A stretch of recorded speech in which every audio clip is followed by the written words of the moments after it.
"Sir, are you scared too?" The child's voice cut through the rhythmic clatter of steel wheels on frozen tracks. A question so unexpected that Galliano's carefully controlled breathing actually stuttered. He'd boarded this high-speed train specifically choosing the last car because it was empty, because men in his position didn't share space with civilians who might ask questions or remember faces.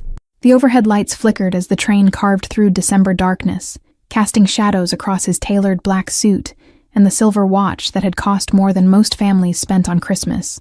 But now, a small boy stood 3 feet away, red jacket brilliant against the train's gunmetal interior, a ridiculous lion-shaped winter hat perched on his head with one ear flopping forward. His cheeks were pink from the cold vestibule he'd apparently crossed to reach this isolated car, and he held a stuffed rabbit so worn its original color was a mystery, clutched against his chest like a talisman. Those brown eyes held no wariness, no survival instinct that should have told him not to approach men who radiated the kind of controlled danger Galliano knew he projected without effort. Galliano opened his mouth, but the words that should have come, a dismissal, a command to return to wherever he belonged, simply refused to form. The question itself had been loaded with an innocence so pure it felt like accusation, as if this child had somehow looked past the expensive clothes and controlled posture to see something Galliano had spent years ensuring remained invisible. Fear was weakness in his world, admission of vulnerability that could be exploited by enemies who watched for any crack in the armor. Yet this boy had asked as if fear were simply a shared human condition, something that connected rather than divided. The train swayed around a curve and the child moved closer, apparently interpreting Galliano's silence as permission, rather than the stunned paralysis it actually was. He climbed onto the seat directly beside him without hesitation, the stuffed rabbit positioned on his lap while small legs dangled several inches from the floor. Up close, Galliano could see the careful patches on the red jacket, the slightly too long sleeves that suggested hand-me-down or thrift store origin, the scuffed shoes that had been polished with effort, if not success. "I'm Seth," the boy announced, as if formal introductions were required before continuing this bizarre interaction. "This is Captain." He held up the rabbit briefly before returning it to protective custody against his chest. "Mommy's sleeping 3 cars that way because she worked a double shift, and the train made her finally stop moving." The explanation tumbled out in the uncomplicated way children shared information, no filtering for relevance or privacy. Galliano found himself glancing toward the connecting door through which this impossible child had emerged, half expecting an angry parent to appear demanding to know why a stranger hadn't immediately returned their wandering son. But the door remained closed, showing only darkness beyond its small window, and Seth continued sitting there, with absolute confidence that this was exactly where he belonged. The boy's fearlessness felt like indictment of Galliano's entire existence, a reminder that trust should be natural, rather than commodity to be carefully rationed. "Trains at night feel like moving through space," Seth continued, apparently comfortable with one-sided conversation. "Like we're not on Earth anymore, just floating between places that don't quite exist yet." His voice carried the dreamy quality of children who lived partially in imagination, who hadn't yet learned that reality offered no romance, only transaction and consequence. The observation was eerily poetic for a 6-year-old, suggesting a mother who read to him, who encouraged wonder even when exhausted from double shifts. Galliano's hands rested on his thighs, fingers that had signed documents ending rival operations, now uncertain what to do with themselves in proximity to this small, trusting presence. He should stand, walk the child back to his sleeping mother, return to the isolation that had served him well for longer than this boy had been alive. Instead, he heard himself asking, "Why aren't you scared?" The question emerged rough, unpracticed, because Galliano couldn't remember the last time he'd asked anything out of genuine curiosity, rather than strategic information gathering.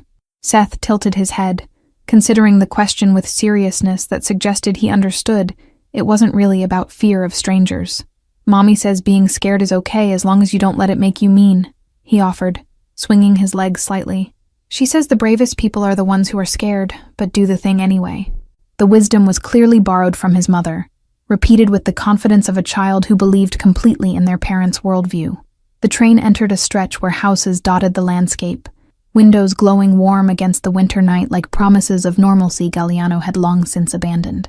Families sat around dinner tables in those houses, argued about homework and whose turn it was to take out trash, existed in the mundane friction of people who knew each other deeply enough to irritate and comfort in equal measure. His own penthouse stood dark and empty whenever he returned to it, cleaned by staff who arrived and departed on schedule, never leaving evidence of their presence beyond the absence of dust. "Do you have someone waiting for you?" Seth asked, apparently having completed his assessment and decided Galliano was safe enough for personal questions. "At wherever you're going." The innocence in the inquiry was devastating, because it assumed everyone had someone.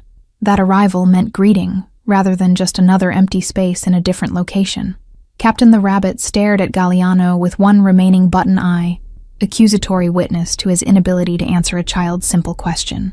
Galliano felt something shift in his chest, a sensation so unfamiliar it took him a moment to identify it as the beginning of honesty trying to surface. "Business," he said finally, the word inadequate but familiar, the shield he'd used for years when people asked about his life. "Just business waiting." Seth nodded as if this made perfect sense, but his small face showed disappointment that suggested he'd hoped for a different answer, something involving people rather than transactions. The child adjusted Captain's position, careful with the worn toy in a way that spoke of having few possessions and treasuring each one. "We're going to see my grandma for the first time," he shared, voice dropping slightly. "Mommy's nervous because they didn't talk for a long time after I was born." The admission was delivered matter-of-factly, but Galliano recognized the weight behind it. Family rejection, bridges burned or at least severely damaged, a reunion that might heal or cause fresh wounds.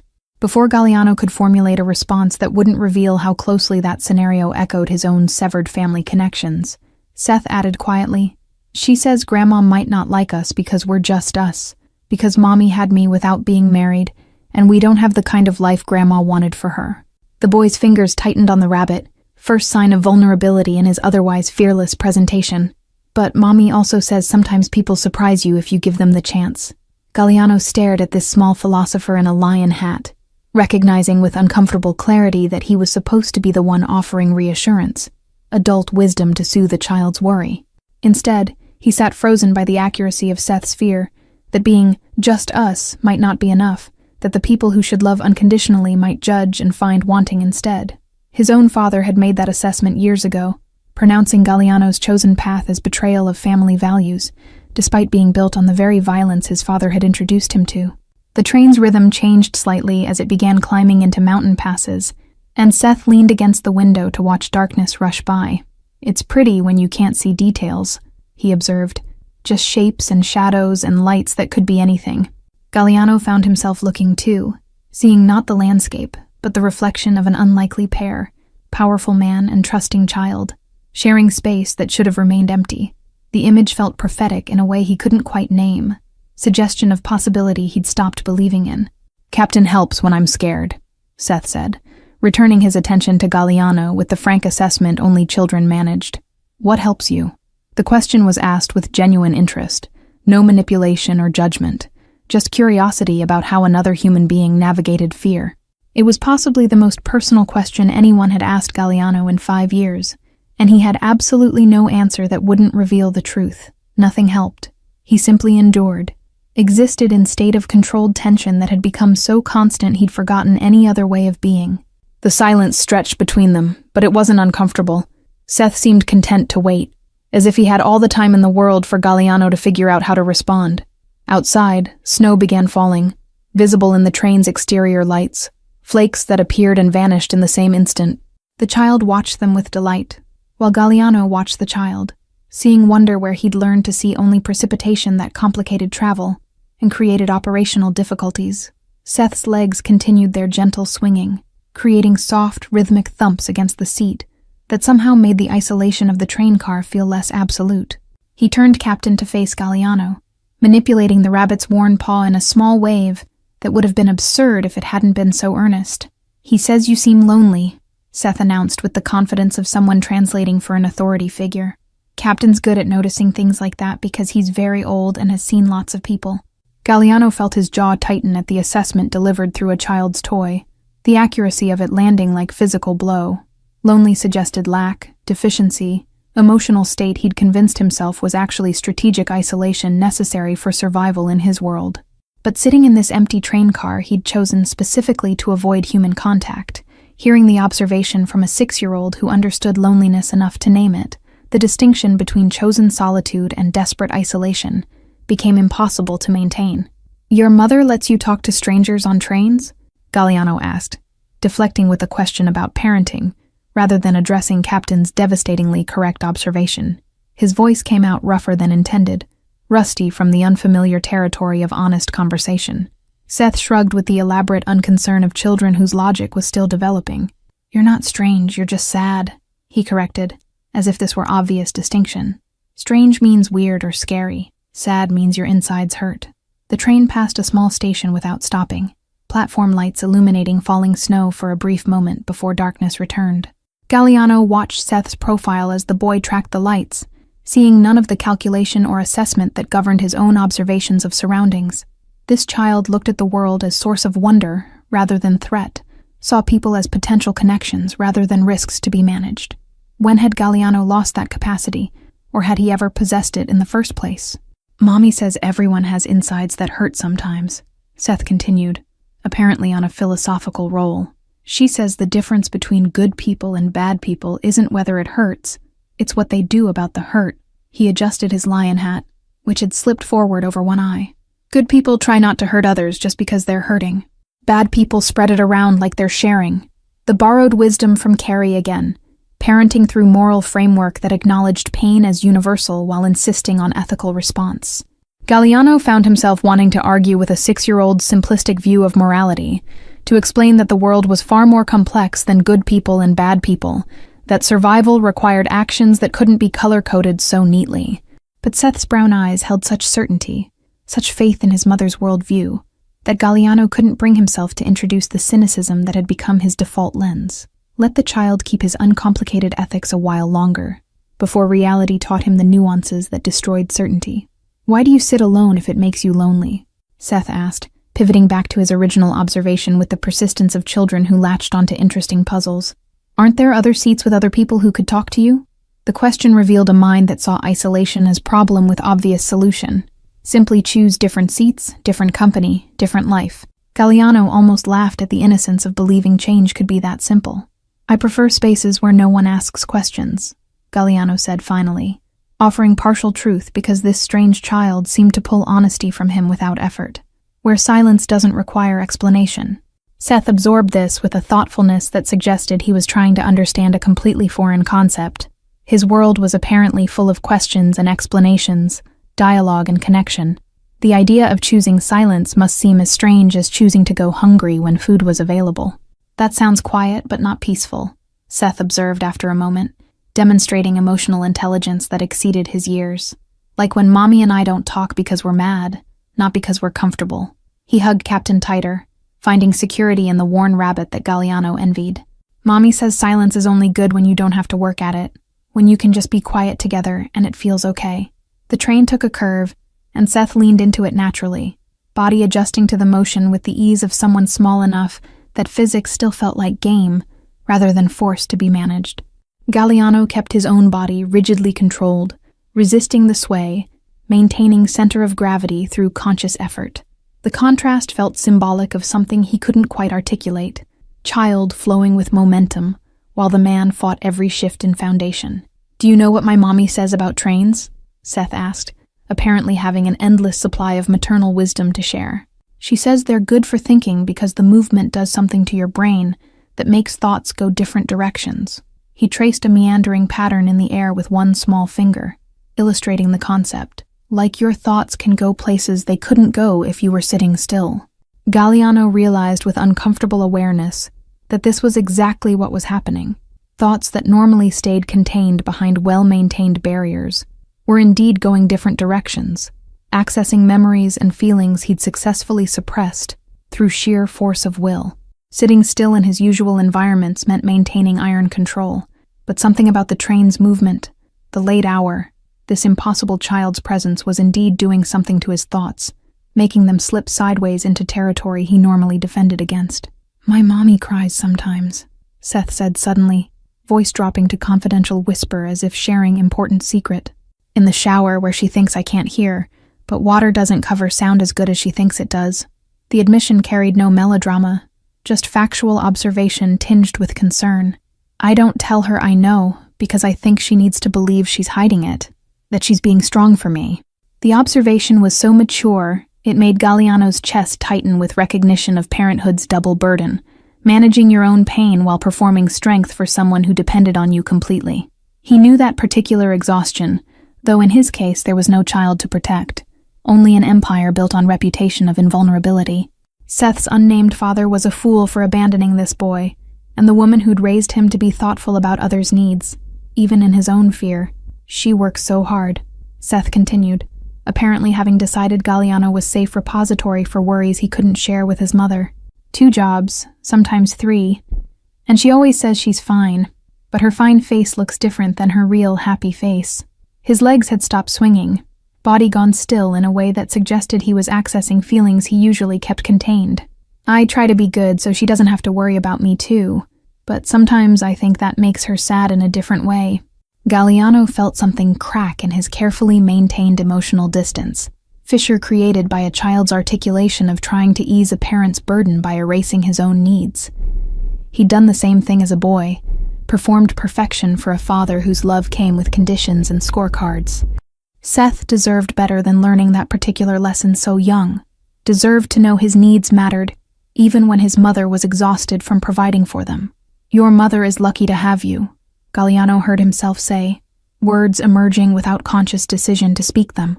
Anyone who works that hard to take care of someone loves them more than most people are capable of loving. Seth's face brightened at the validation, smile transforming his worried expression into something luminous. You think so? He asked hopefully, even though we're just us and don't have the regular kind of family? Especially because of that, Galliano said with unexpected certainty, thinking of the sprawling estate where he'd grown up surrounded by blood family who treated each other like business rivals. The regular kind of family isn't always the real kind. Seth nodded vigorously, apparently having found the reassurance he needed. That's what Mommy says too, he confirmed.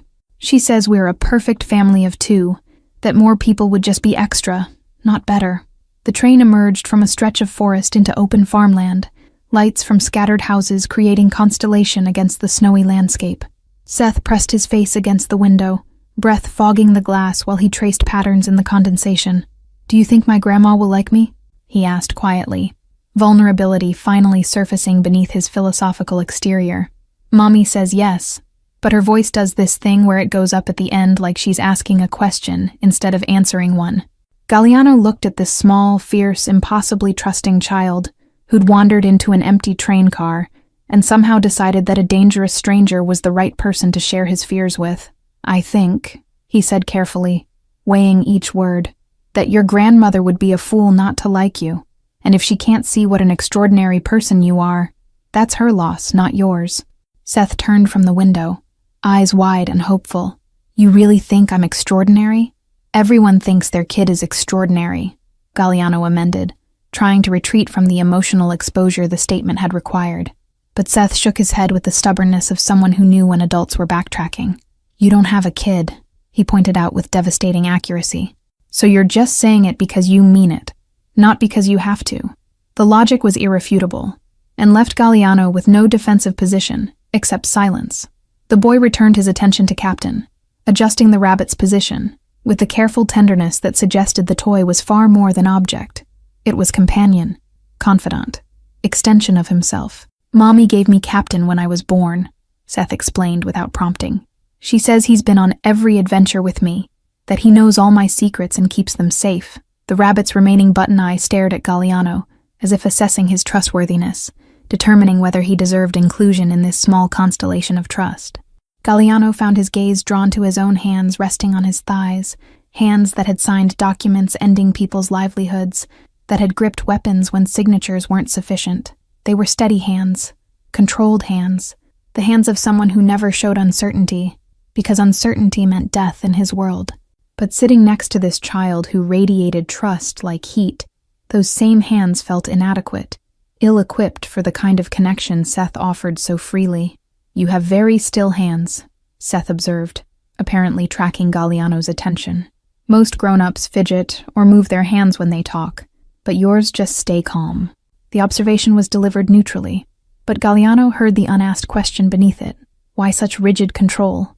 What was he defending against with that stillness? I learned to be still a long time ago, Galliano said, offering explanation that explained nothing. Movement gives away what you're thinking. Seth considered this with the seriousness he brought to all new information. Small face scrunched in concentration. "But isn't giving away what you're thinking how people understand each other?" he asked, locating the flaw in Galliano's logic with childlike directness. "If everyone hides what they think, how do you know who to trust?" The question was rhetorical philosophy from a 6-year-old, but it contained a truth Galliano had spent years refusing to acknowledge. That total control meant total isolation. "You trust people who've earned it," Galliano said, but even as words left his mouth, he recognized their inadequacy. Seth tilted his head, considering. "But how do they earn it if you never give them the chance?" he pressed. "Mommy says trust is like a garden. You have to plant seeds and water them and wait. You can't just expect flowers to appear because you decided to want them." More maternal wisdom, this time delivered with the confidence of someone who'd found the metaphor particularly compelling.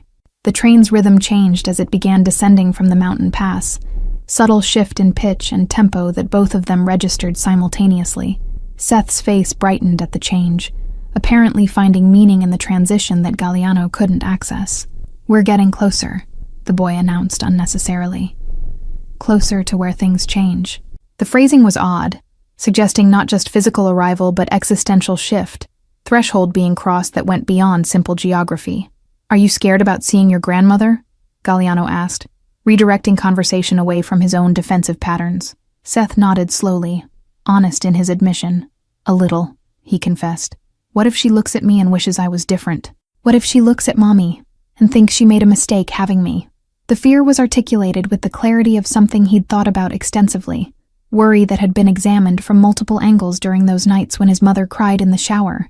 Galliano felt anger spike at the unnamed grandmother who'd created this anxiety in a child, who'd allowed her judgment of her daughter's choices to cast shadow over this boy's sense of worth. "If she thinks your existence was a mistake, then she's the one who's wrong," he said with heat that surprised them both. "You're here, you're real, and anyone who can't see your value doesn't deserve access to you."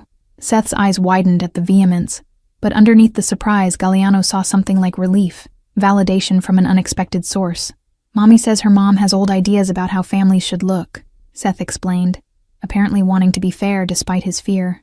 "That she grew up when people did things in a certain order, and anything different seemed wrong."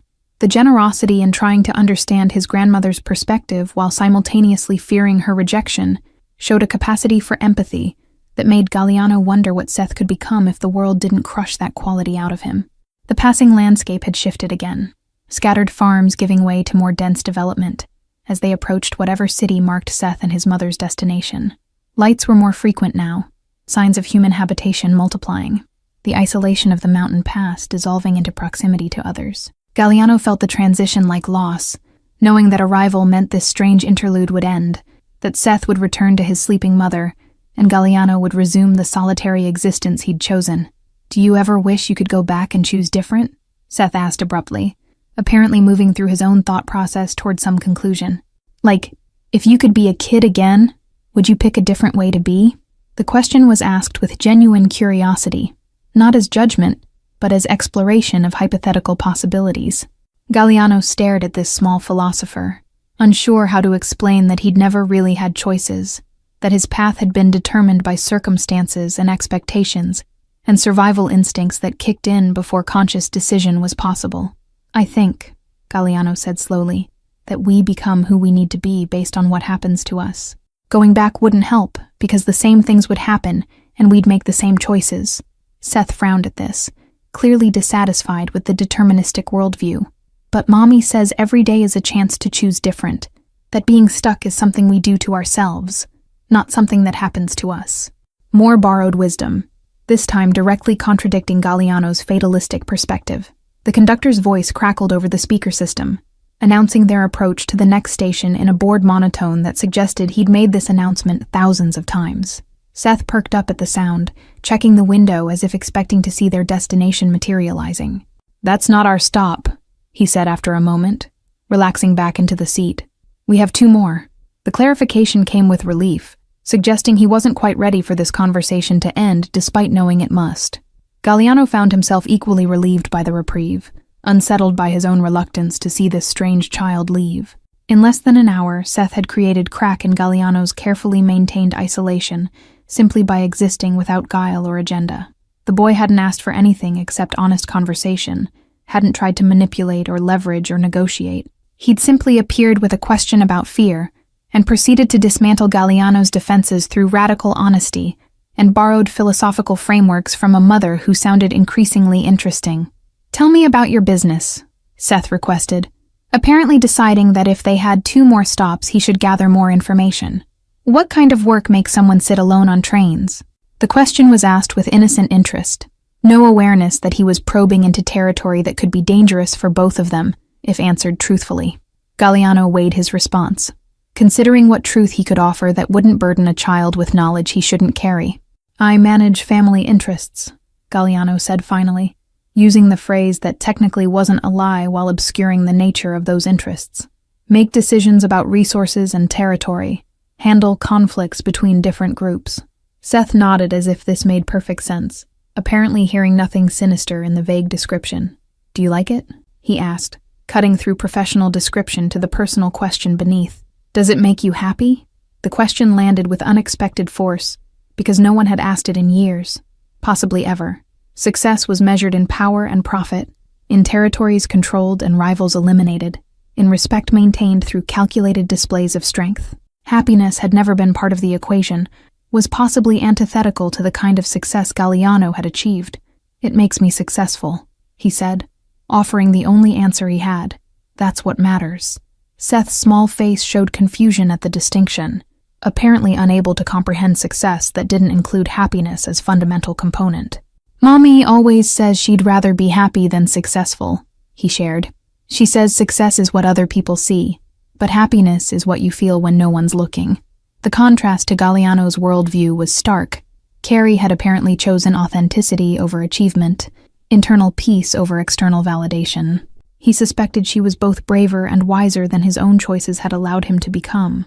The train entered a tunnel without warning, exterior lights disappearing as emergency lighting kicked in, casting the car in amber half-darkness that transformed familiar shapes into shadows.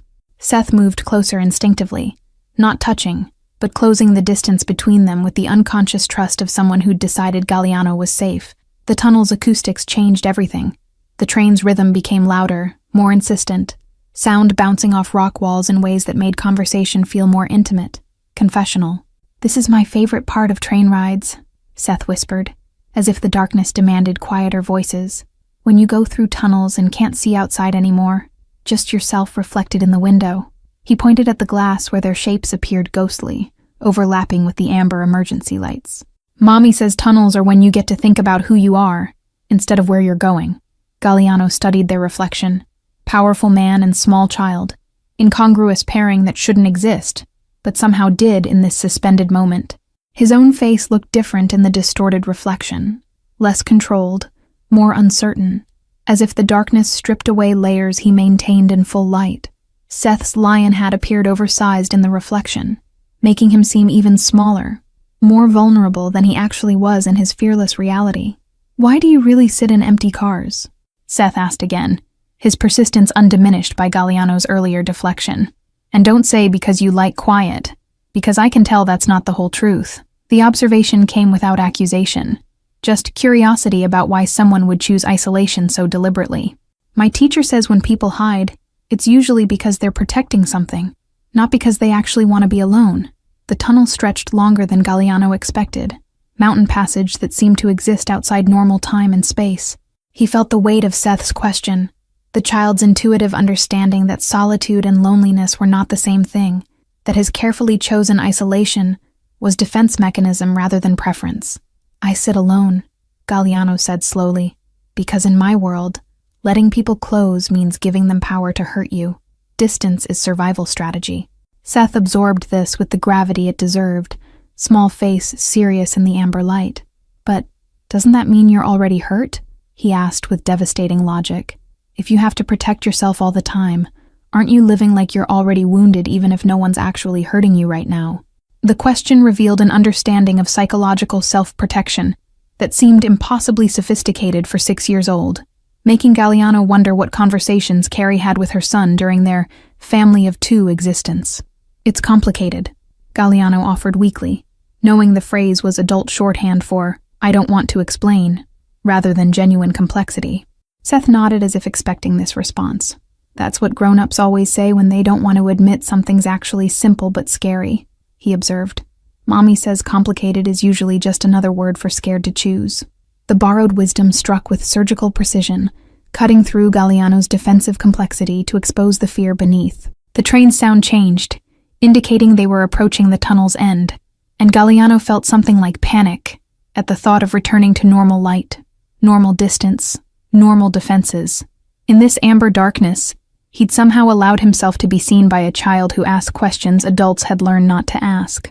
What are you scared of? Seth pressed, apparently sensing the window of vulnerability closing.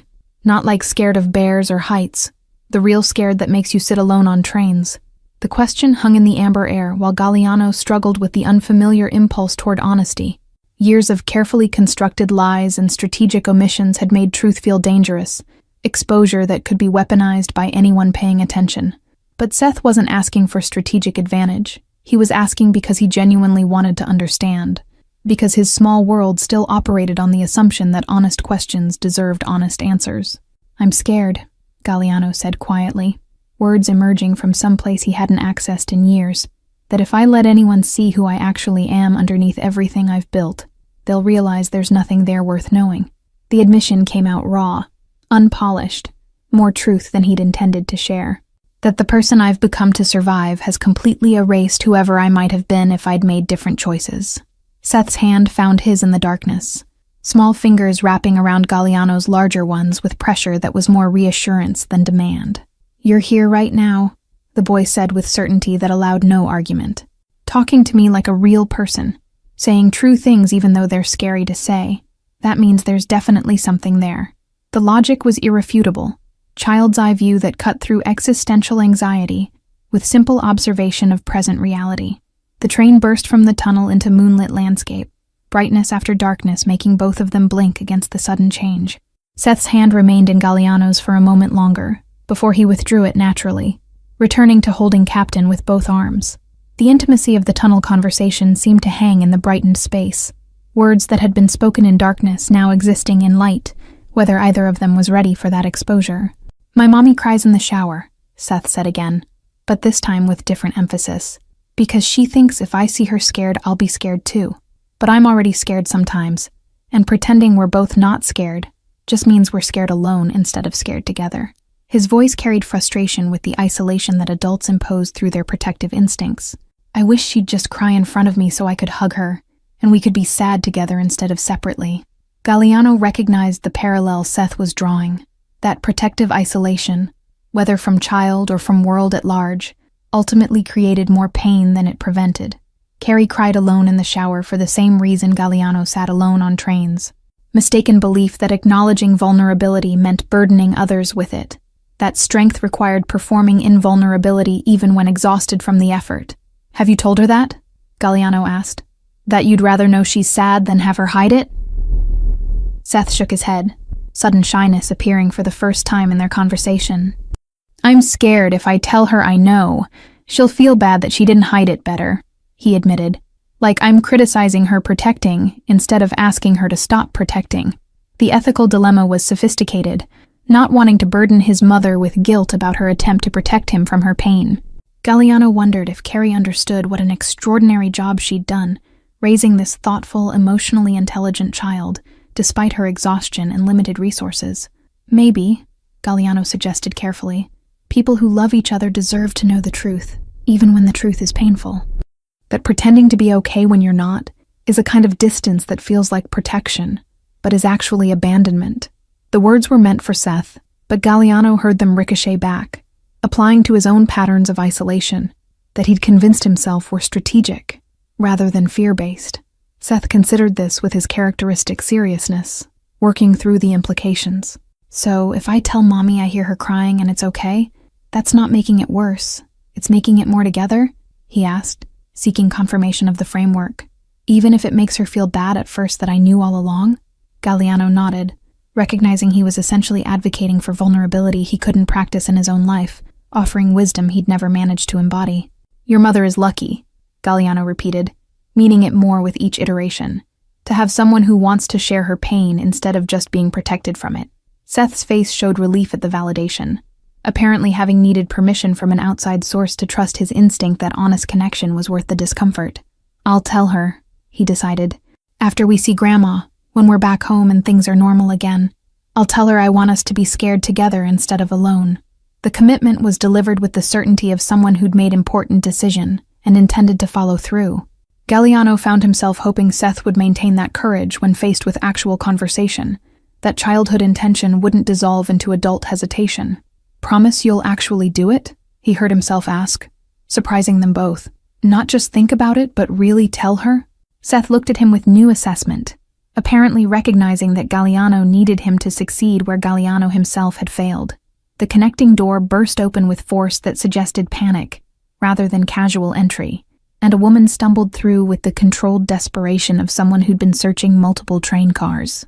Her golden hair was disheveled from sleep and frantic movement, winter coat thrown over what appeared to be medical scrubs, and her face showed the particular terror of a parent who'd woken to find their child missing. "Seth!" she gasped, eyes finding him immediately with the targeting system only mothers possessed. Carrie's gaze shifted to Galliano in the same instant, assessment changing from relief to wariness, as she registered her 6-year-old son sitting comfortably beside a man whose entire presentation screamed danger, the tailored suit that cost more than she probably earned in months. The controlled posture that suggested violence was always an option, the face that had been carefully arranged to reave. "I'll nothing." She moved forward with determination despite obvious fear, positioning herself between Seth and Galliano with body language that declared willingness to fight if necessary. "I'm sorry," Galliano said immediately, standing and taking a step backward to create distance, hands visible and non-threatening. "He appeared about 40 minutes ago. I should have taken him back to you immediately." The formal apology was designed to de-escalate, to acknowledge his failure to follow basic protocol regarding lost children. But Seth was already scrambling from his seat, moving to his mother with Captain clutched against his chest. "Mommy, don't be mad," Seth said quickly, reading the mix of fear and anger in Carrie's expression. "I wasn't lost. I was exploring, and he's not scary. He's just sad like us." The child's hand found Carrie's, tugging gently as if he could physically transmit his certainty that no danger had existed in this encounter. "We were talking about being scared, and about Grandma, and about how people hide their real feelings." Carrie's eyes flickered with confusion at her son's characterization, still trying to reconcile the dangerous-looking stranger with Seth's complete lack of fear. She was beautiful in an exhausted way, the kind of beauty that persisted despite too many shifts and not enough sleep, bone structure that remained striking even when shadowed by chronic stress. Her hands showed recent scrubbing, nails short and practical, the hands of someone who worked with them constantly.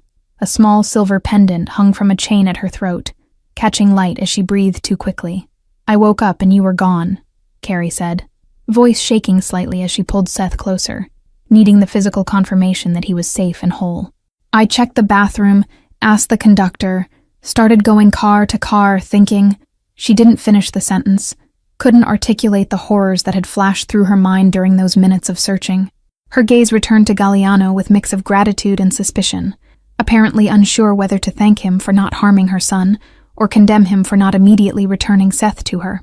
Galliano remained standing at careful distance, aware that his presence was now threat, rather than curious interlude Seth had experienced. "He's a remarkable child," Galliano offered, knowing the words were inadequate, but needing to say something that acknowledged what the past hour had meant. "You've done an extraordinary job raising him." Carrie's expression shifted at the compliment, defensive posture softening slightly as she registered the genuine respect in his tone. "He's not supposed to talk to strangers on trains," Carrie said, but her voice had lost its sharp edge, settling into something closer to resigned acknowledgement that Seth operated on his own logic. "We've had conversations about stranger danger, about not wandering off, about a dozen rules he apparently decided didn't apply tonight." Seth looked up at his mother with unrepentant affection, clearly understanding he was in trouble, but equally certain he'd made the right choice. "He asked if I was scared too," Galliano explained, feeling the need to justify how this encounter had happened, to help Carrie understand that Seth's fearlessness came from emotional intelligence rather than recklessness. The question was— He paused, searching for words that wouldn't sound insane. "I didn't know how to respond, and by the time I figured out I should take him back to you, we were talking, and it felt wrong to interrupt that. Carrie's eyes held his with intensity that suggested she was reading layers beneath his words, seeing past the expensive suit to whatever truth existed underneath. "You really talked?" she asked, voice carrying doubt that any adult would genuinely engage with a 6-year-old stranger. "Not just humored him until you could get rid of him?" The question revealed her protective instinct paired with awareness that most people tolerated children rather than actually listening to them. "We really talked," Galliano confirmed, surprised by how much he meant it. About fear and loneliness and family, and the difference between being complicated and being scared to choose. Seth nodded vigorously at this summary, apparently pleased that Galliano had remembered their philosophical ground. "And about how Captain knows things," Seth added, holding up the worn rabbit as evidence. "And about Grandma and whether she'll like us." Carrie's face softened completely at the mention of her mother, tension releasing as she recognized that Seth had found someone to share his worries with, that this strange encounter had been about her son needing an outside perspective on the fears he couldn't fully share with her. "Oh, baby," she said, pulling Seth into a proper hug. "Grandma's going to love you. She's going to take one look at you and wonder how she stayed away this long." The certainty in her voice suggested she was trying to convince herself as much as Seth, but the love underneath the words was unmistakable. Galliano watched the embrace, seeing the way Seth melted into his mother's arms despite his earlier philosophical detachment, seeing the way Carrie's whole body relaxed once she had her child physically close. The bond between them was palpable, tested by circumstances but fundamentally unshakable. "Should I go back to our seats now?" Seth asked, though his tone suggested he was hoping for a different answer, that he wanted this strange three-way encounter to continue somehow. Carrie looked at Galliano, then at the empty seats around them, then back at her son, who was clearly not ready to leave. "We could," she started, then stopped, apparently struggling with competing instincts. Remove Seth from the stranger immediately, versus honor her son's obvious connection to this unlikely person. "Sit," Galliano said, gesturing to the seats with sudden decisiveness born from not wanting this to end yet, not wanting to return immediately to isolation after tasting something different. "Please, if you're comfortable, He hesitated, unsure how to finish that sentence. What was he? Sorry? Grateful? Changed by an hour of conversation with a child? "I'd like to hear more about this grandmother visit, if you're willing to share." Carrie studied him for a long moment, weighing risk against the intuitive sense that sometimes strangers could be trusted, despite all logical arguments against it. She saw something in his face that must have satisfied her assessment, because she nodded slowly, removing her coat and settling into the seat across from where Galliano had been sitting. Seth immediately positioned himself between them, creating a bridge with his small body, apparently determined to maintain connection between the two adults. "My mother and I haven't spoken in 6 years, Carrie said abruptly, apparently deciding that if they were doing this, they might as well do it honestly. "Since I told her I was pregnant and keeping the baby despite not being married, despite the father making it clear he wanted no part of parenthood." Her voice carried no self-pity, just factual recitation of history that had shaped her present. "She said I was throwing my life away, that I'd regret choosing a child over stability and respectability." Galliano leaned forward slightly, drawn in by the vulnerability of her admission.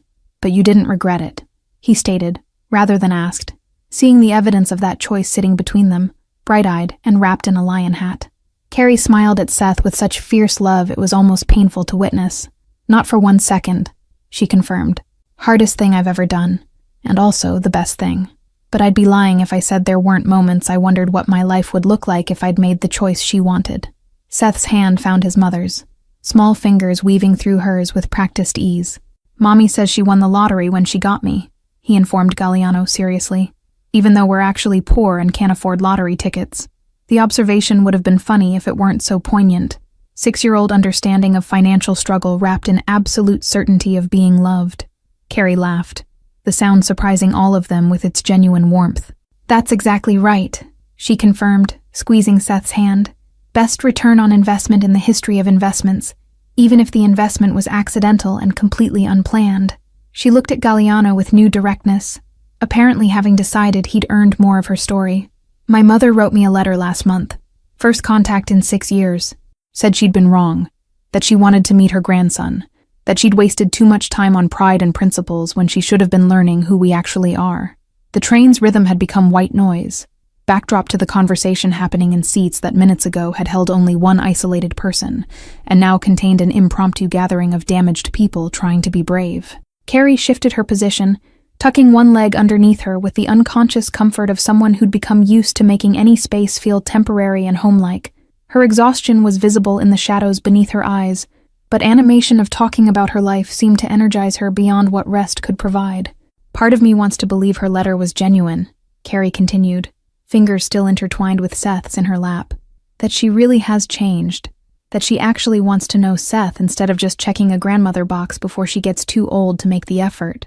The skepticism was earned rather than cynical, protective instinct, born from having been rejected once, and refusing to let her son experience the same disappointment.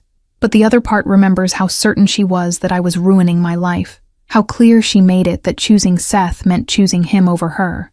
Galliano understood family ultimatums that forced impossible choices, fathers who demanded absolute loyalty or complete severance with no middle ground permitted. "What made you decide to go?" he asked, genuinely curious about what could overcome that kind of foundational hurt. After 6 years of silence, what made her letter different from staying angry? The question felt intrusive even as he asked it, but Carrie didn't seem offended by the directness, apparently finding relief in someone asking what she'd probably been asking herself. Seth deserves the chance to know his grandmother even if that relationship ends up disappointing him, Carrie said after a moment, voice carrying the weariness of someone who'd thought through every angle of a decision until thinking became its own form of torture. I can survive her rejecting me again. I've already done that once. But if I keep him from her out of my own hurt, and someday he resents me for that choice, I'd never forgive myself. The maternal sacrifice was evident in every word, willingness to risk reopening her own wounds to give Seth an opportunity she wasn't certain would be positive. Seth had been quiet during this exchange, listening with the careful attention children gave to conversations about themselves that adults thought were happening over their heads.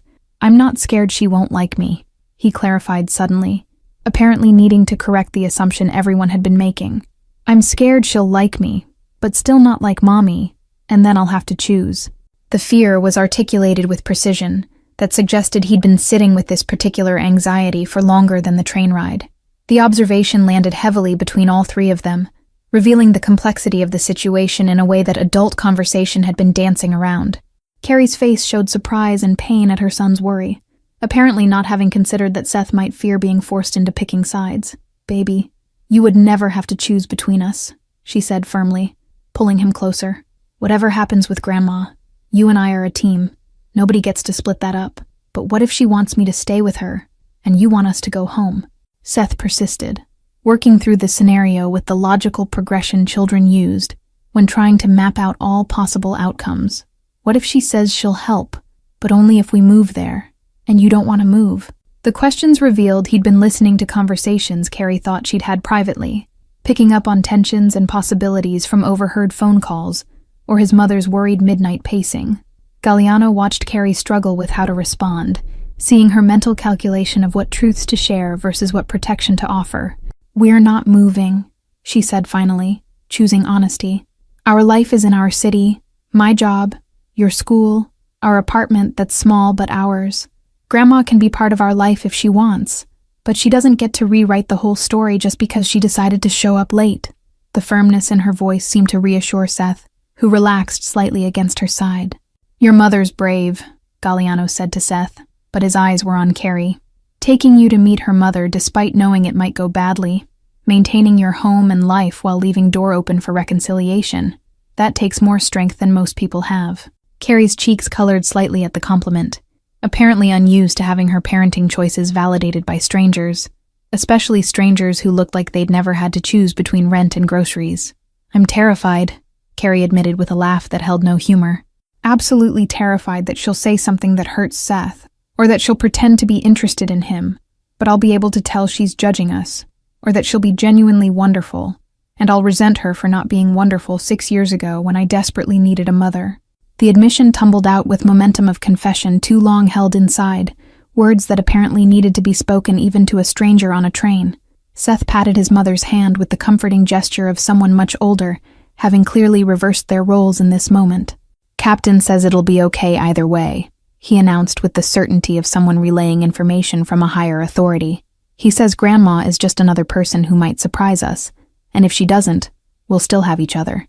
The wisdom filtered through a stuffed rabbit somehow carried more weight than if stated directly, child's logic that allowed difficult truths to land softly. Captain is very wise, Galliano agreed seriously, giving the rabbit the respect it clearly deserved in this small family's constellation. Has he been giving you this kind of advice for long? Seth nodded enthusiastically, apparently delighted to have another adult who understood Captain's importance. Since I was born, he confirmed. Mommy says he's absorbed all her best parenting, so now he can remind me of it even when she's too tired to remember herself. Carrie smiled at this characterization, some of the tension leaving her shoulders as the conversation shifted to lighter territory. Captain's my backup brain, she confirmed. When I'm working double shifts and running on 4 hours of sleep, he steps in to make sure Seth remembers that he's loved and capable, and that chocolate milk before bed is not an acceptable dinner. The shared mythology around the worn rabbit revealed the creativity she'd employed in single parenting, making necessity into magic through storytelling and imagination. Do you have a captain? Seth asked Galliano suddenly, apparently having decided that everyone needed their own version of emotional support and wisdom. Someone who reminds you of important things when you forget? The question was asked with genuine interest, no awareness that he was probing into territory Galliano had spent years avoiding. Or, do you just remember everything yourself? Galliano felt the weight of the question, the assumption that everyone had someone or something that anchored them emotionally. I used to, he said carefully, surprising himself with the admission. A long time ago, but I lost track of those reminders, forgot what was important outside of work and success and maintaining control. The vagueness was intentional, but the truth underneath was more honest than he'd been with anyone in years, that he'd systematically eliminated anything that might make him vulnerable or soft or human in ways his position couldn't afford. Carrie's eyes held understanding that suggested she recognized emotional amputation when she saw it, probably having treated enough patients to know what people looked like when they'd cut off parts of themselves to survive. It's not too late to remember, she said quietly, the statement neither judgment nor platitude but simple observation. People forget things and then remember them again all the time. That's what growing up is, I think. Forgetting what matters and then fighting to remember it again. The conductor's voice crackled through the speakers again, announcing the next station with the same bored intonation that suggested nothing on this train ride was remarkable or life-changing. Seth tensed slightly at the announcement, checking the window for landmarks that would tell him whether this was their stop. One more after this, he said, more to himself than to anyone else. One more and then everything changes. The phrase echoed his earlier observation about getting closer to where things change. Temporal awareness unusual in someone so young. Are you ready? Galliano asked, directing the question at both mother and son. Carrie laughed, the sound carrying genuine amusement at the absurdity of the question. Absolutely not, she admitted. But I don't think ready is actually the requirement here. I think showing up is the requirement, and ready is something you discover you are after you've already done the thing. The philosophy matched her earlier assertions about courage being action despite fear, rather than absence of it. Seth nodded agreement with his mother's assessment, apparently having already internalized her worldview about bravery. Mommy says you can't wait until you're not scared to do scary things because then you'd never do anything important, he shared. She says scared means it matters, and if it matters, you do it even when your stomach feels funny and your hands shake. The borrowed wisdom was delivered with the confidence of someone who'd watched his mother live by these principles, rather than just talk about them. Galliano recognized in that moment that this accidental encounter on a train had revealed to him what he'd been missing, not specific people or relationships, but an entire framework for existing that he'd abandoned somewhere along the path to power. Carrie and Seth lived with fear as constant companion, acknowledged it, and moved forward anyway. Found courage not in absence of vulnerability, but in choosing connection despite it. They were poor and uncertain, and facing family reunion that might wound them further. But they had each other, and philosophy of being scared together rather than alone, and somehow that seemed more valuable than anything Galliano had accumulated through his carefully controlled existence. The train slowed as it approached the penultimate station, brakes engaging with a subtle shift in momentum that all three of them registered simultaneously. Passengers in other cars would be gathering belongings, checking tickets, preparing for arrival.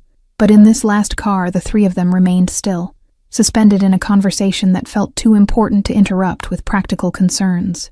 Seth had repositioned himself so he was leaning against both his mother and Galliano simultaneously, creating physical bridge between them with his small body in a way that felt both innocent and intentional. Carrie glanced out the window at the station platform sliding past, lights illuminating travelers waiting for northbound trains, families reuniting with embraces and laughter. "I used to watch people at stations and airports," she said quietly, "back when I was pregnant and terrified, and I'd try to guess their stories. Happy reunions, sad departures, business travelers who did this so often it lost all meaning." Her voice carried the distance of memory, remembering a younger version of herself trying to find hope in strangers' narratives. "I'd tell myself that someday Seth and I would be one of those happy reunion families, that someone would be excited to see us arrive." The train lurched slightly as it pulled away from the station, continuing toward their final destination. Galliano watched Carrie's profile as she stared out the window, seeing the vulnerability she was allowing him to witness, the way she'd somehow decided he was safe enough to hold these confessions.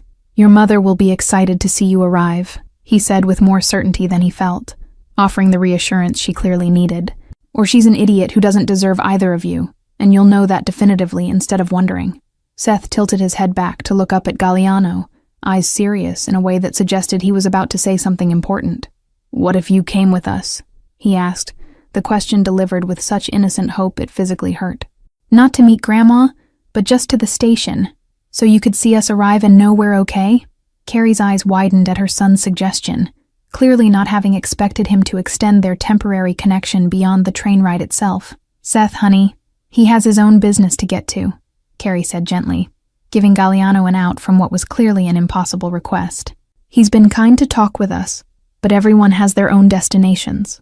But even as she said it, Galliano saw something in her expression, a flicker of hope that maybe he wouldn't take the easy exit, that maybe this strange connection could extend just a bit longer into uncertain territory outside the train's contained space.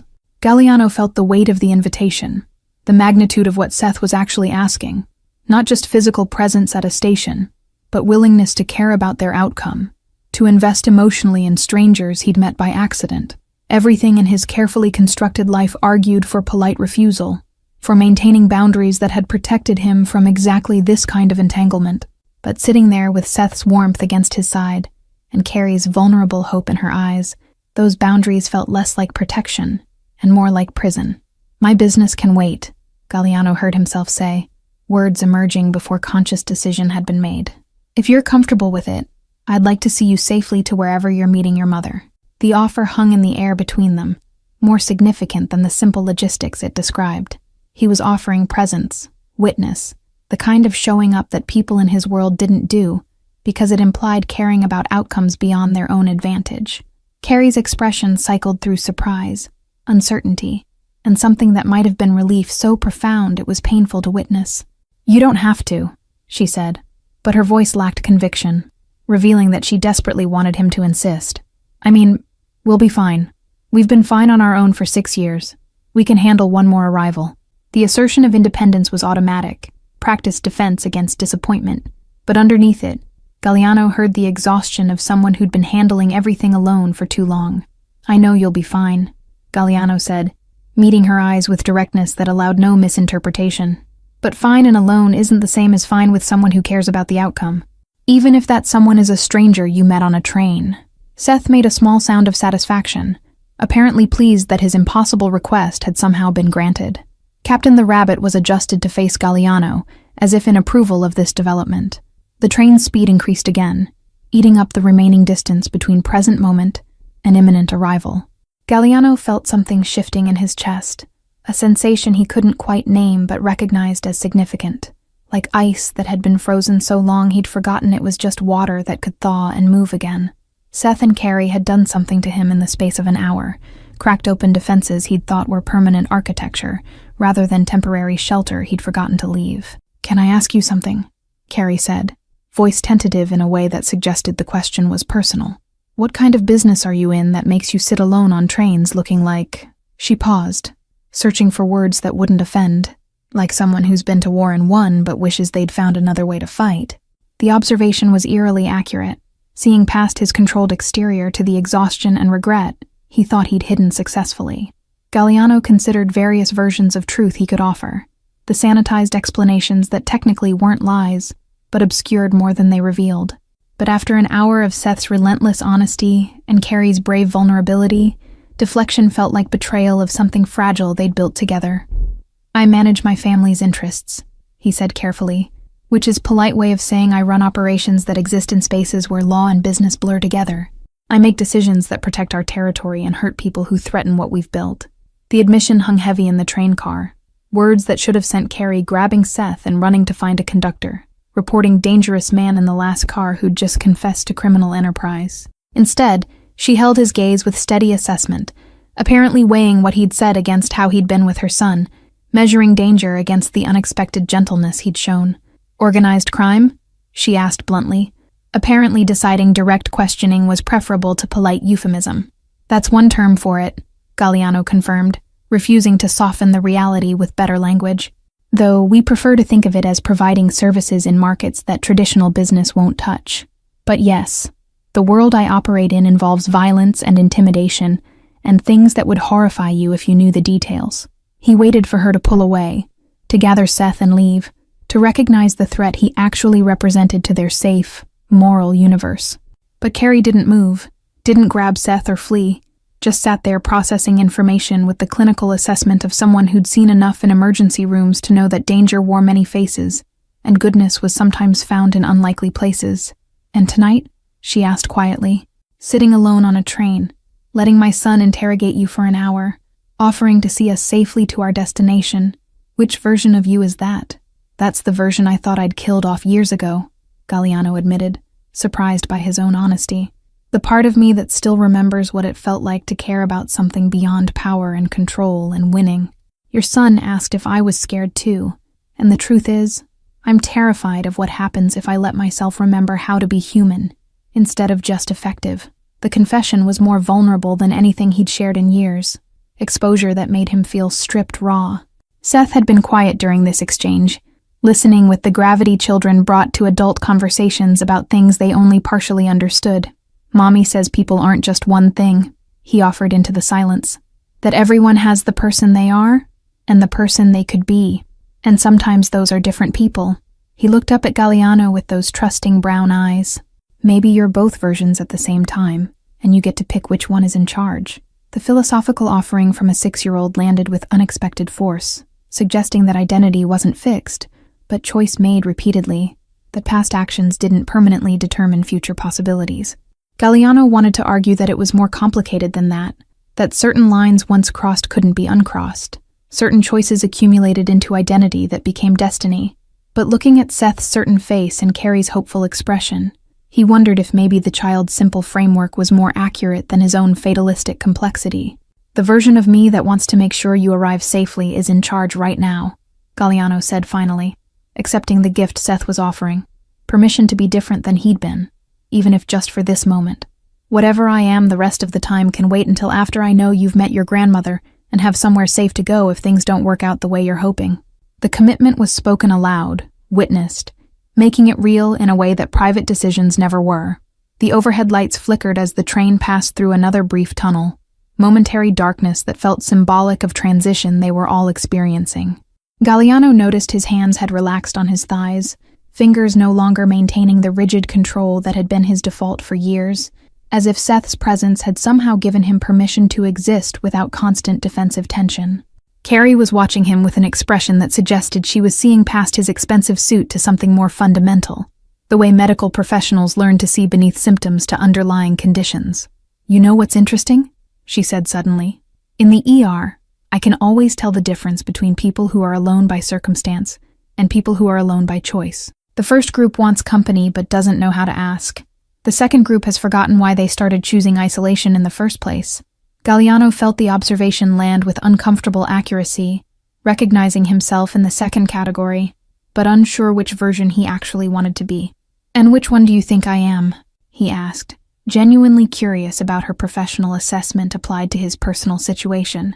Carrie tilted her head, considering him with the same careful attention she probably gave to patients presenting with unclear symptoms.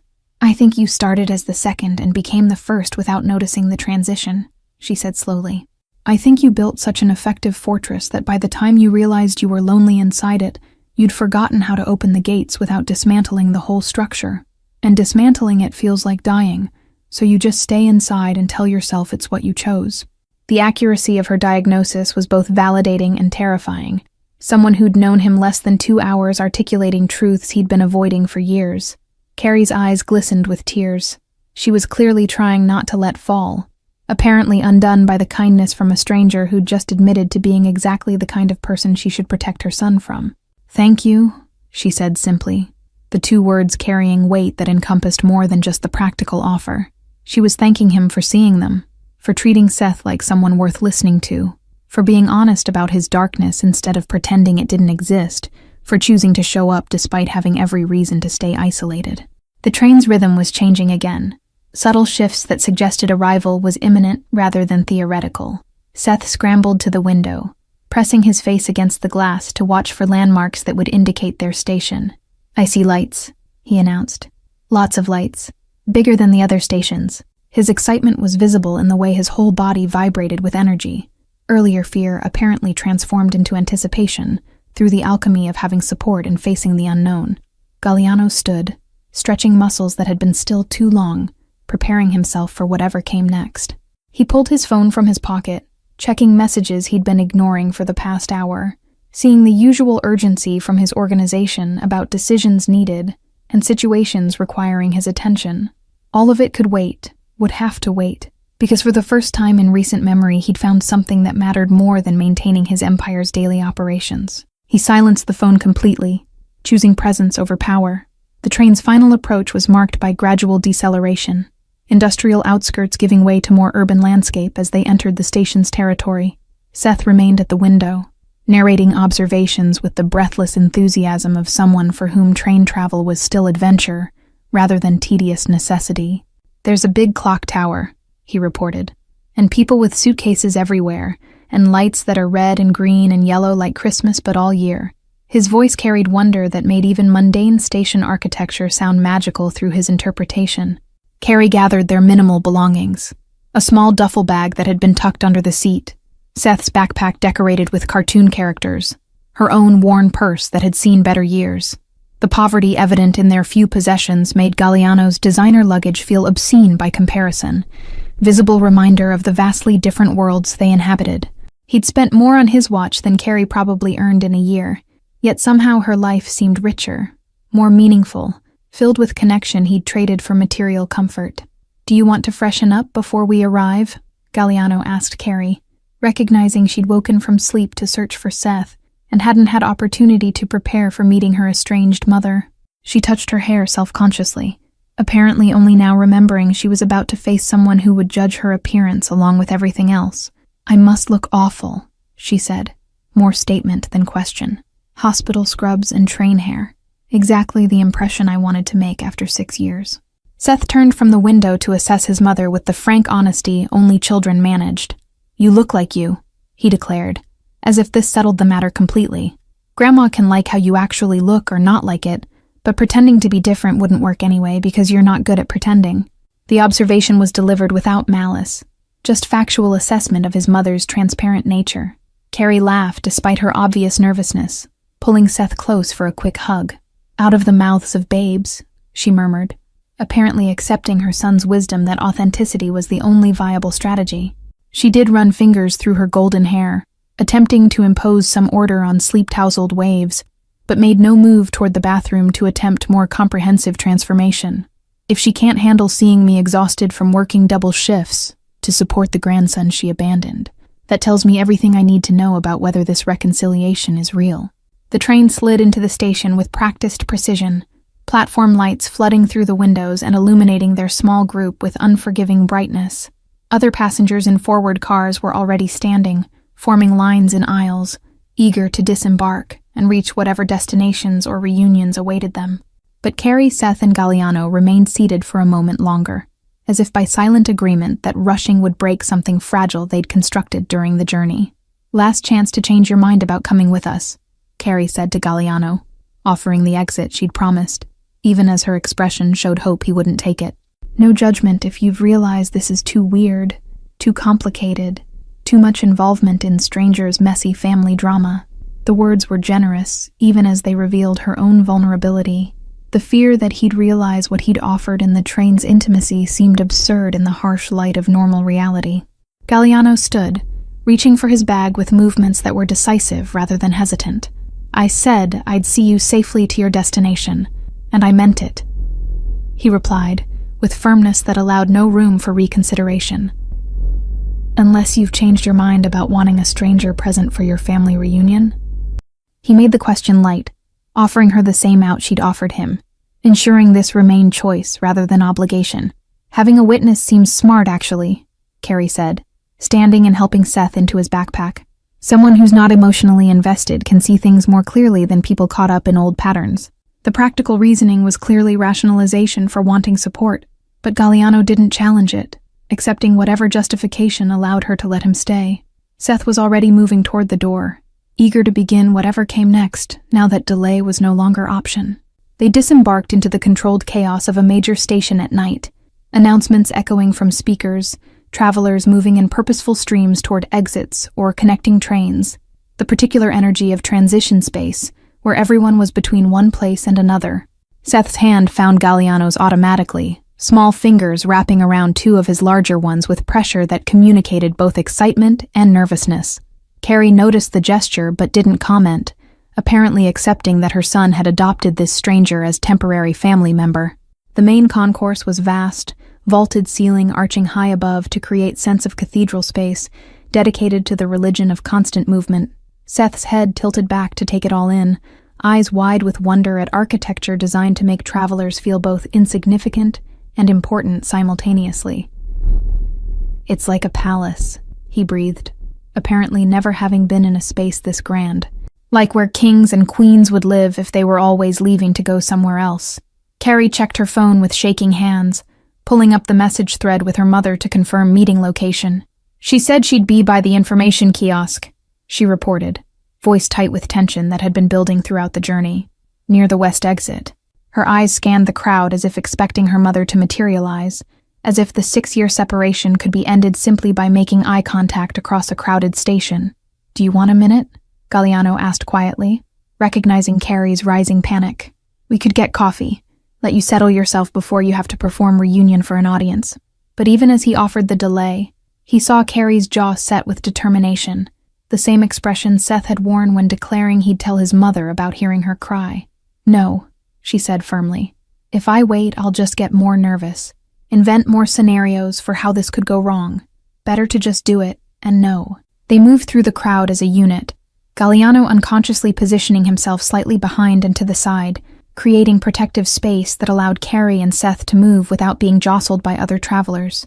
His awareness of threats and exits activated automatically, years of survival instinct kicking in, even though the danger here wasn't the kind he usually managed. The information kiosk appeared ahead, large digital board displaying arrivals and departures in constant scroll, and beneath it a small crowd of people holding signs, checking phones, waiting for loved ones. "I see her," Carrie said suddenly, voice strangled with emotion Galliano couldn't quite identify. Hope, fear, anger, longing, all compressed into 2 syllables.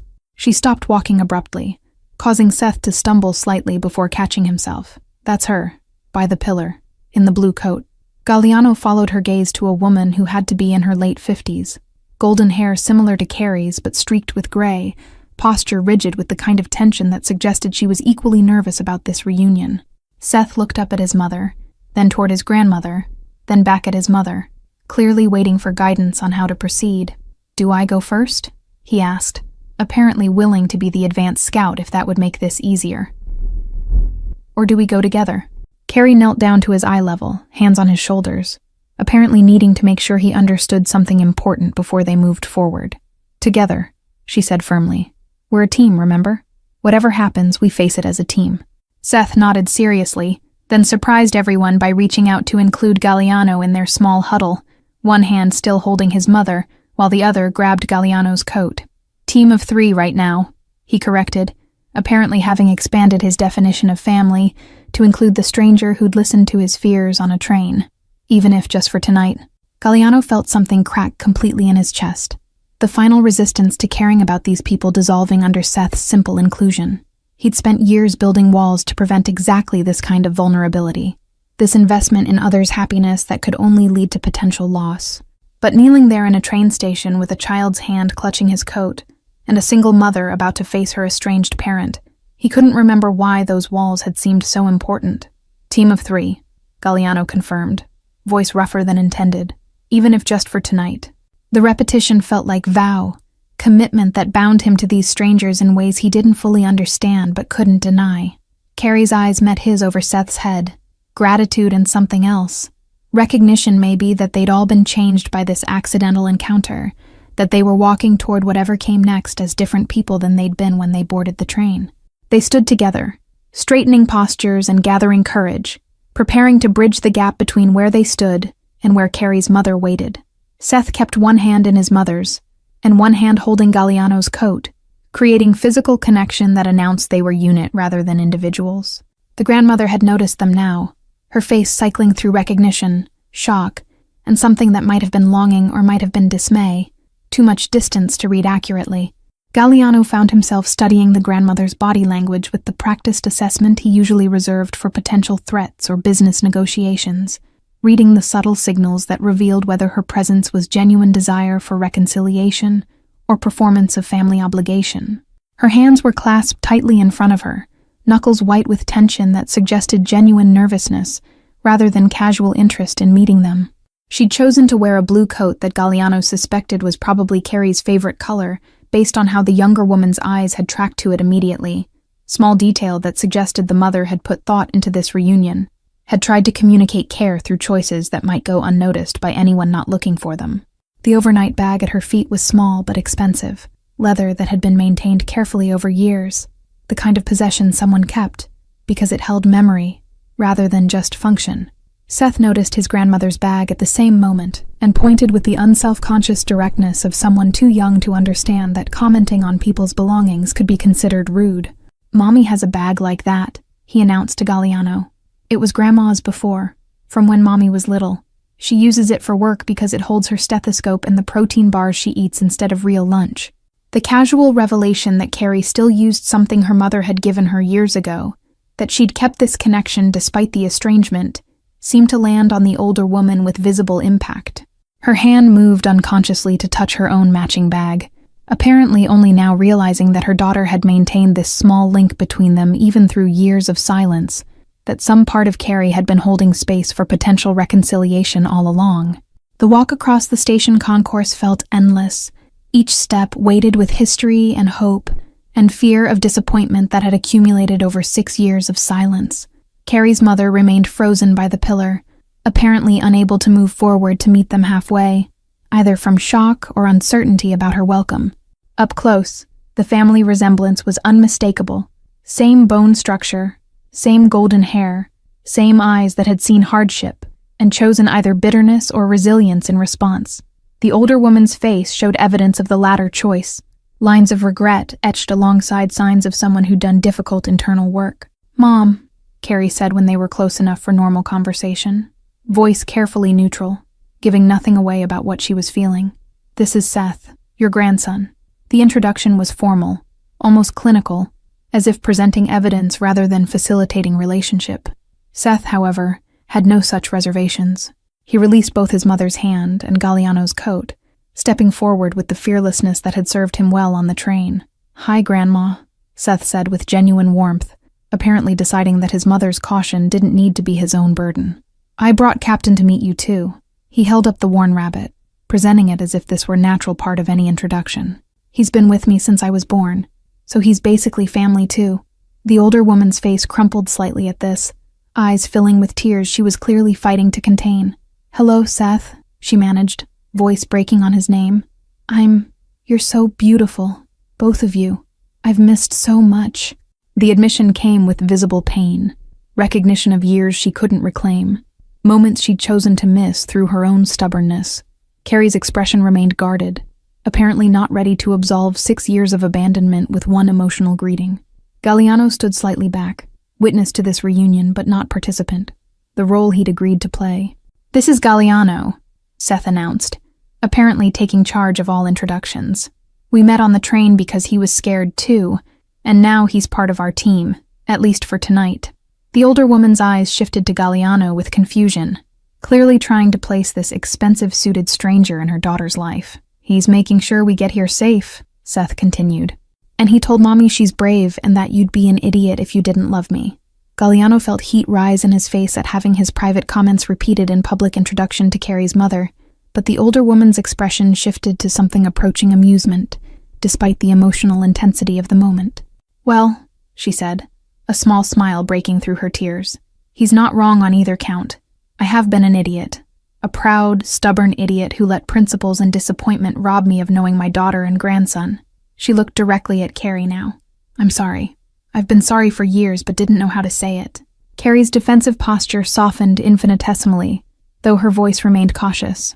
One apology doesn't erase 6 years, Mom, she said quietly. We needed you. I needed you. And you chose judgment over family. The hurt was raw in her words. Unhealed wound being exposed to someone who'd caused it. I don't know if I can trust that you've actually changed or if you're just lonely and realized grandchildren are supposed to be part of your life story. Seth moved back to his mother's side, apparently sensing she needed support now that the initial greeting had passed. Mommy's scared you'll hurt her again, he explained to his grandmother with the blunt honesty children employed when adults were dancing around truth. And I'm scared you'll like me but not like Mommy, and then I'll have to pick.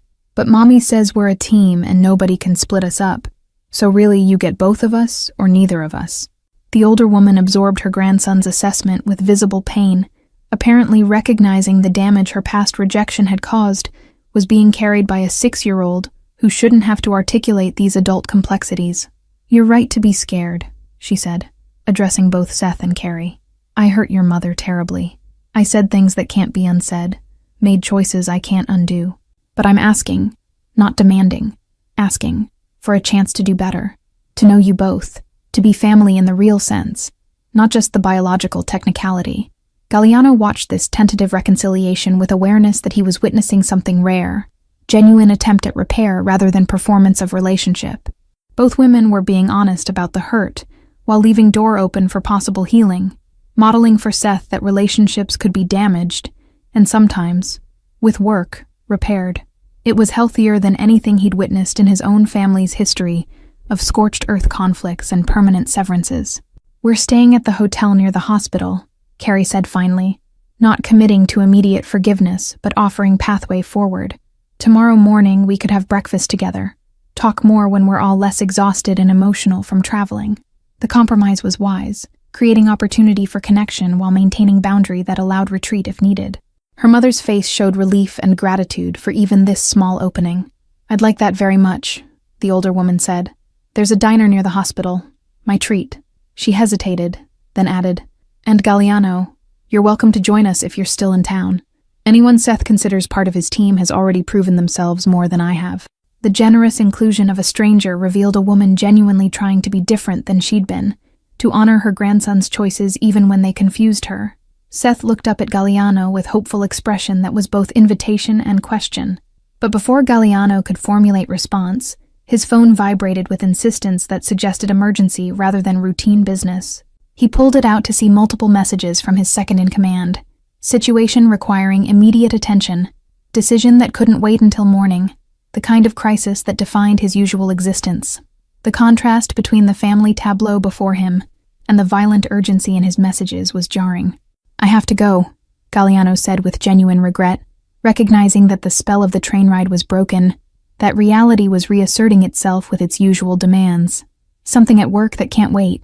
He met Carrie's eyes, trying to communicate everything he couldn't say in present company, that this hour had mattered, that meeting them had cracked something open he'd thought was sealed permanently, that he wished he could stay, but his world didn't allow for breakfast with families and diners. Seth's face fell with disappointment that was quickly masked, apparently having learned early that adults often couldn't keep promises due to circumstances beyond their control. That's okay, he said with bravery that was clearly performance. Thank you for making sure we got here safe, for listening to my questions on the train, for telling Mommy she's brave. Each phrase was delivered like small gift, appreciation for kindness that might never be repeated. Carrie stepped forward, close enough that Galliano could see the exhaustion and hope and fear still battling in her expression. Thank you, she said simply, echoing her earlier gratitude but adding depth that came from reaching destination safely. For sitting with Seth instead of returning him immediately. For being honest about your life instead of pretending. For reminding me that strangers can sometimes see us more clearly than people who've known us forever. The words carried weight that suggested she understood what this encounter had cost him emotionally, what vulnerability he'd allowed that contradicted everything about his usual existence. Galliano wanted to say something profound, something that would capture what meeting them had meant, but words failed him. Instead, he reached into his coat pocket and pulled out a business card. Simple, elegant, containing only a phone number with no name or business affiliation. "If you need anything," he said, pressing it into Carrie's hand. "If the reconciliation goes badly and you need somewhere safe to go, or if Seth has more questions that need answering, or if you just want to talk to someone who understands being scared, that number reaches me directly, anytime." Carrie's fingers closed around the card with pressure that suggested she recognized it as lifeline, backup plan, if her mother's promised change proved temporary. "I'll keep it," she promised. "Probably won't use it because I'm trying to learn to ask for help only from people who've signed up for long-term involvement, not strangers met on trains, but I'll keep it." The refusal was kind, realistic acknowledgement that their worlds didn't intersect in sustainable ways, but the keeping was its own form of hope. Seth stepped forward for a hug, apparently deciding physical goodbye was necessary regardless of whether they'd see each other again. Galliano knelt to the boy's level, accepting the embrace with awkwardness that came from years of not being hugged by anyone, let alone children who smelled like train travel and innocent trust. "Stay brave," Galliano said quietly, repeating words Seth's mother had apparently told him countless times. "Keep asking questions, especially the scary ones. Keep being part of your mom's team, and take care of Captain." "I will," Seth promised solemnly. "And maybe someday, if you stop being scared of remembering how to be human, you can find your own captain." Everyone needs something that reminds them what's important. The wisdom delivered in a child's voice landed with precision that suggested Seth understood far more than anyone gave him credit for, that his innocent questions on the train had been strategic in their own way, opening doors adults had learned to keep locked. Galliano stood, nodded to Carrie's mother, who was watching this entire interaction with visible confusion about what had transpired on the train to create this unlikely bond, and then turned to leave before he could change his mind about going. Each step away from them felt heavier than it should, as if he were walking away from possibility, rather than just returning to normal life. The crowd swallowed him quickly, anonymous traveler among thousands, but he felt their presence behind him like warmth against his back, until distance made it impossible. He was 3 blocks from the station, waiting for his driver to arrive, when his phone rang with Carrie's number. She must have called from a payphone since she'd mentioned not having much data on her plan. "Hello?" he answered, surprised by the contact so soon after departure. "Everything okay?" Her voice came through slightly breathless, as if she'd run to make the call. "I just wanted to say, before you went back to being whoever you are the rest of the time, that Seth was right. You're not just sad, you're lonely, and those are different things. Sad heals eventually, but lonely just gets worse unless you choose different." Galliano leaned against the building wall, closed his eyes, heard the truth in her assessment. "I know," he admitted. "I've known for a while, but knowing and choosing to change are different things, and changing requires vulnerability that doesn't work well with my actual life." The explanation was weak even to his own ears, excuse rather than reason. Carrie was quiet for a moment, then said softly, "Seth thinks you're going to remember how to be human. He said it in the bathroom after you left, that you have the face of someone who's going to surprise himself. Kids are usually right about that stuff." "Your son is extraordinary," Galliano said, repeating his earlier assessment, "and you're brave in ways most people never manage. I hope your mother proves worthy of the chance you're giving her." More silence. Then Carrie's voice came through thick with emotion. "I hope you prove worthy of the chance Seth thinks you're giving yourself. That's all. Just wanted to say that before we become strangers again." She hung up before he could respond, leaving him standing on a cold street corner with a phone against his ear, and awareness that he'd been seen more completely in 1 hour by a child and his mother than he'd been seen in years by people who worked with him daily. His car arrived, sleek and black, and exactly the kind of vehicle someone in his position drove. The driver opened the door without speaking, trained to understand that Galliano didn't engage in casual conversation. But instead of climbing in immediately, Galliano stood on the sidewalk looking back toward the station he could no longer see, thinking about a boy in a lion hat asking if he was scared too, thinking about a mother who chose honesty about her failures over protective pretense, thinking about a worn rabbit named Captain who apparently carried concentrated wisdom about what mattered in life. Thank you all for following this story. If you're enjoying it, write in the comments where you're watching from.